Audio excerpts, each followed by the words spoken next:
பறவையின் பார்வையில் நம்மை வரவேற்கிறது பழைய தஞ்சாவூர்.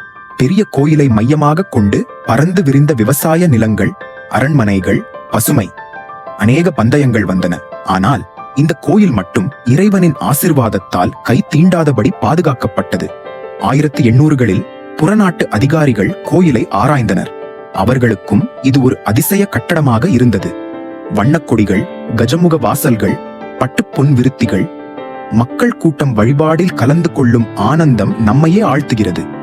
உலக பாரம்பரியத்துக்கே உரியதாக யுனெஸ்கோ மதித்து அறிவித்த கோயில் இது. நம் தமிழர் கலை மற்றும் கட்டிடமரபின் கண்ணாடி. இன்றைய உயர்ந்த தொழில்நுட்பத்தில் கோயிலை பார்த்தால் விமானத்தின் மேல் வீசும் ஒளியில் ஒவ்வொரு கல் ஆனந்தம் பேசுகிறது.